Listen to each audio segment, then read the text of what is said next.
Hey everyone, welcome to the channel. It's Rad from Radko Tarot, and in this whole video we're going to look into Virgo Sun, Virgo Moon, and as well Virgo Rising weekly general tarot reading November 15th up until November 21st, 2021.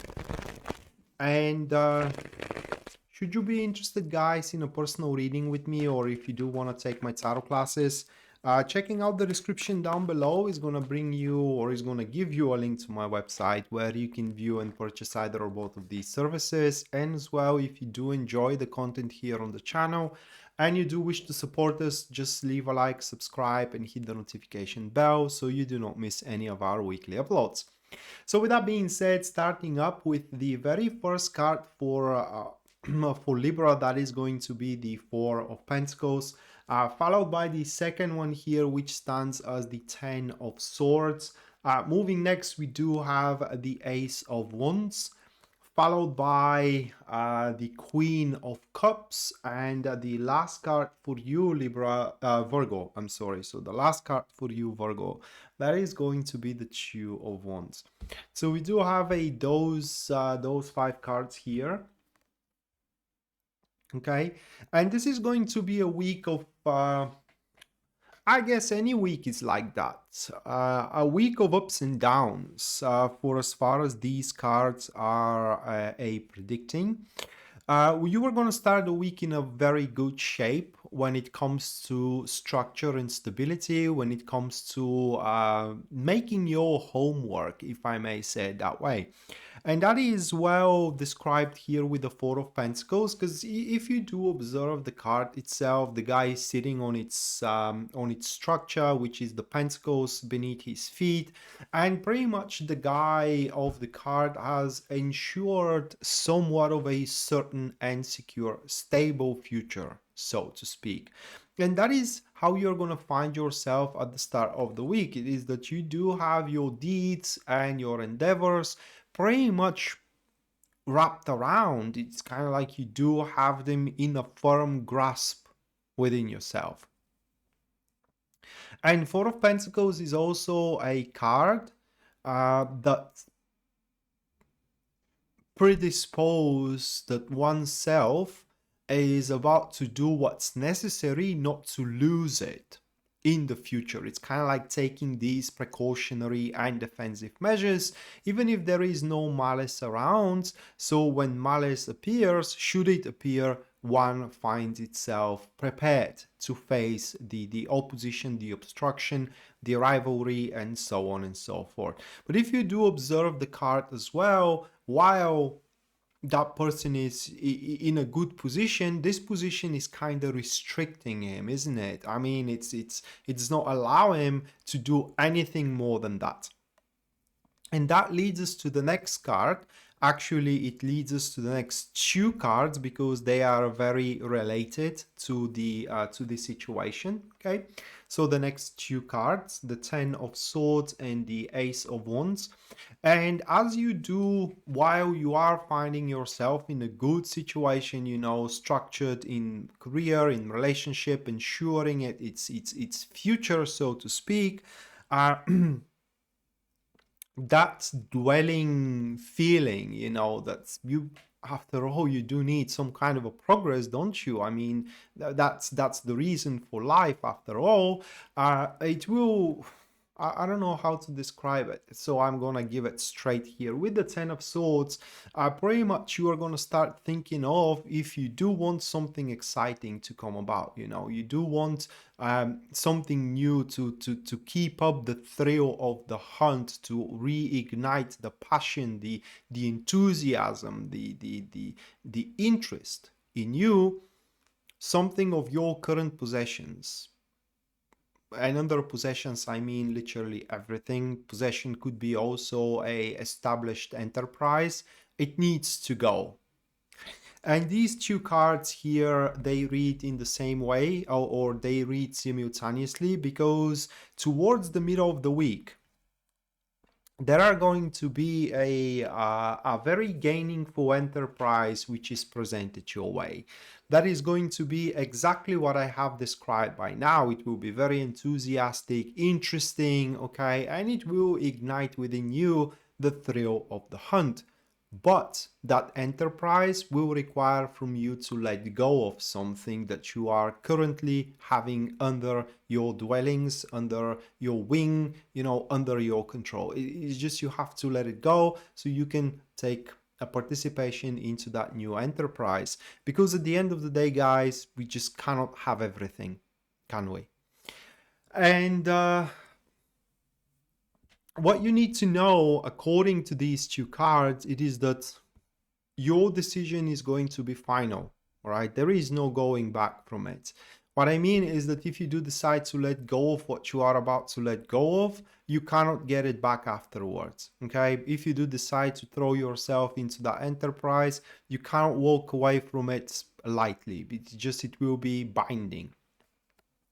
So let's talk about the enterprise a little bit here, just so you know what you are getting yourself involved into.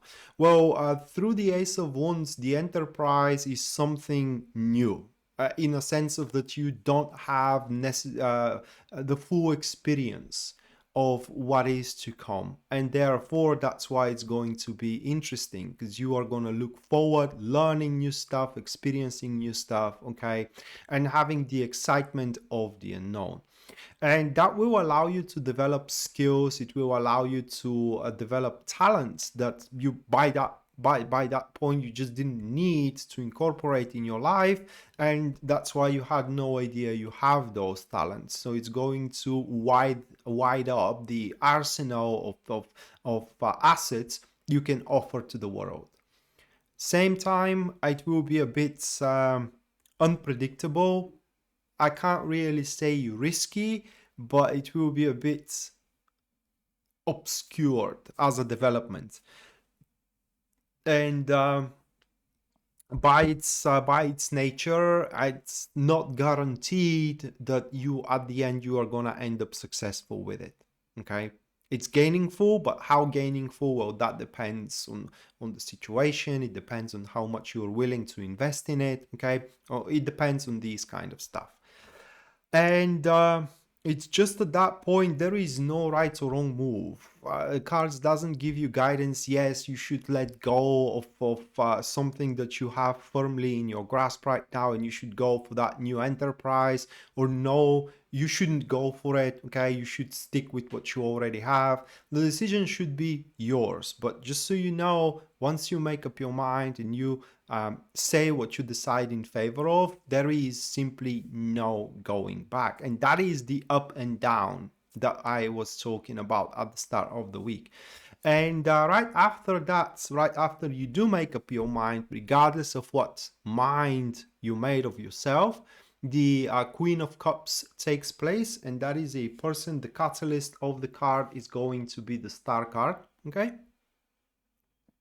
So Queen of Cups, this individual has a lot of emotional investment in you. It doesn't have to be a romantic investment though, okay? That may be, for example, your mother or a motherhood figurine that loves you very, very much, and it is willing to emotionally support you no matter what. No matter what kind of a choice you made, no matter what kind of a deed you made as well. This person is just willing to support you. That person knows you very well, in a sense of that it knows how emotional you are, how, for example, touchy you are, and it knows your nature, and therefore that person knows, depending on what kind of a state you go to them to seek their emotional support, they know how to respond. The reason here I'm explaining that, or what points I'm trying to make here, is that regardless, are you gonna go there excited or are you gonna go there have been disappointed, they are always gonna be able to make you feel better regardless.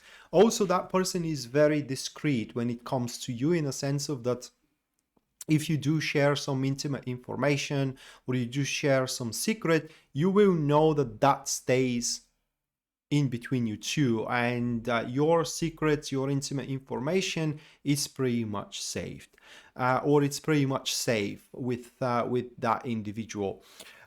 With the star card being there, depending on what kind of it is just a reassurance from them, and they're gonna make you feel that regardless of is your decision was about growth, or regardless of how your decision turns out, they're gonna make you believe that that's not the last chance you're gonna have. It's not the last opportunity. There is so much more in the world that you will get to experience, you will get to go through, you will get to enjoy, and you will get to live through as well. And therefore, regardless of your choice you made, either stay or do, you will gonna feel, or kind of like you are going to be settled with the feeling to look forward for the future, that the future holds the best that it is yet to come. And you are finishing here up the week, Virgo, with the Two of Wands. Now this again, it interprets regardless of what your choice is to be in the very first portion of the week, and regardless what you choose, you're going to find yourself on well-established or kind of like well-developed establishments, and accomplishments as well, where regardless of your decision that you have made at the start of the week, that decision is to be developed even further, in a sense of that you're doing your current relationships, your current career deeds, your current projects can be developed even further, and your determination is going to grow towards that development, to develop them even further and further. And so with the Two of Wands, you're going to start looking for more efficient ways to deal with your things, okay, to look for more growthful things, okay, and so on and so forth. Now the negative side of the Two of Wands, it is that you may become a little bit more demanding in regards to results, but that is like with all of us, isn't it? The more you gain, the more you want. It's just human nature, and there is nothing to be ashamed of for it, okay? There is nothing to be to hold yourself in contempt for that.